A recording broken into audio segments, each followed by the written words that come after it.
Hello all, it's the 30th of May 2016 and it's Dan here from Essex, United Kingdom. So you see in front of me here I have a grapevine.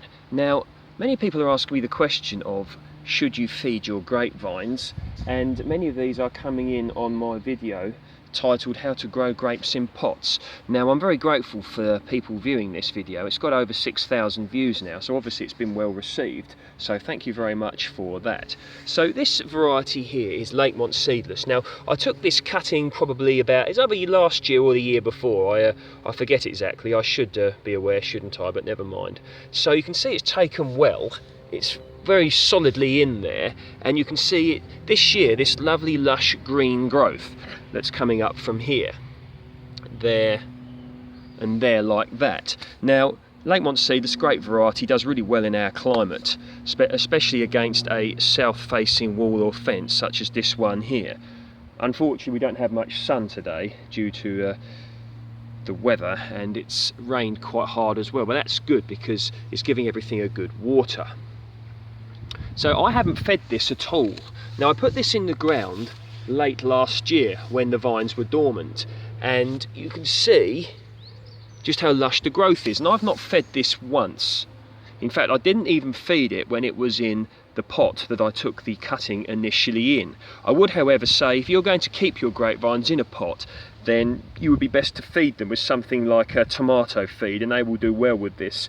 Bit of potassium there, and a bit of coffee ground and fish blood and bone and that sort of stuff will go down very well as well, because of course if you're going to keep your grapevine in a pot, then it needs to get all its nutrients from the growing medium within the pot.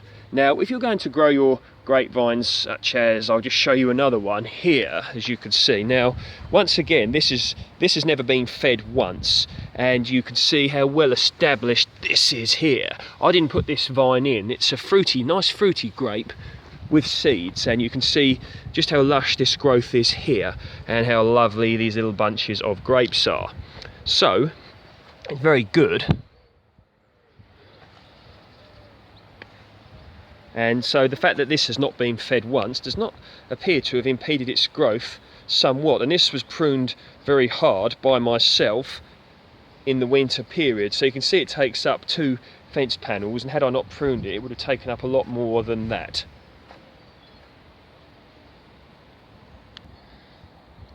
So the thing with regards to grapes is they are known to do very well in poor soil.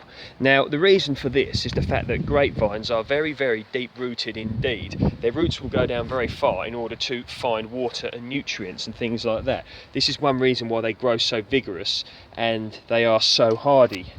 Because if anyone out there has ever tried to dig out a grapevine, you will know exactly what I'm talking about, especially if the vine is an old vine, and the root down here will get incredibly thick and tough, and digging out the roots will be a very difficult job indeed. Okay, so I have in front of me here 2 grapevine cuttings I took 2 years ago. Now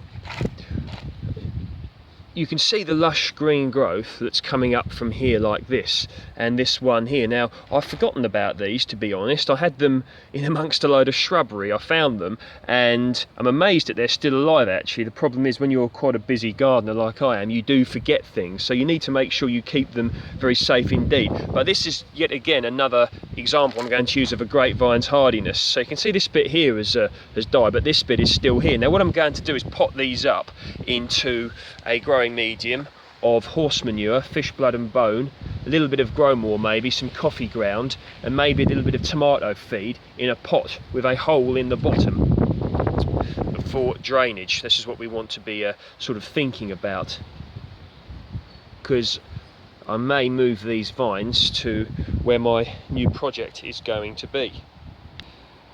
Okay, once again we have another grape area here. You have to forgive the fact that this has not been very well maintained, incredibly busy at present, but the purpose of this video is not to show a tidy garden, it's to show just how vigorous grapevines are and how many grapes you can expect from a vine. You can see these are absolutely loaded with baby bunches of grapes. This one here, once again, is my favourite variety for growing in the UK, Lakemont Seedless. that you can literally see just the huge volume of little bunches of grapes on this vine. So they are incredibly vigorous, and you turn your back for 1 minute, look at this huge growth in just one, you know, this growing season, which has only been like 6 weeks or so. So they do grow vigorous, and they do take over your garden if you're not careful, but yet you will be rewarded with lovely bunches of grapes, which you can either use as dessert or you can use to make wine, if that is indeed your thing. So that's a little bit more on grapes. Now this variety down here, where are we? Find the rootstock. Many times I've stated that this is Lakemont seedless, but this is a grafted variety. So as I stated before in a previous video, these costed about £6 off of eBay, and it must be on a very vigorous rootstock, because even by the standards of grapevines, this is incredibly vigorous here. And my later project, which you guys know about, I intend to specialise in grape growing, because it's something I'm very passionate about, and once again the myth that you can't grow decent grapes in the UK. So there we go, that's a little bit more about grapes, and I hope as the season goes I can give you guys a lot more information on this lovely subject. Speak soon.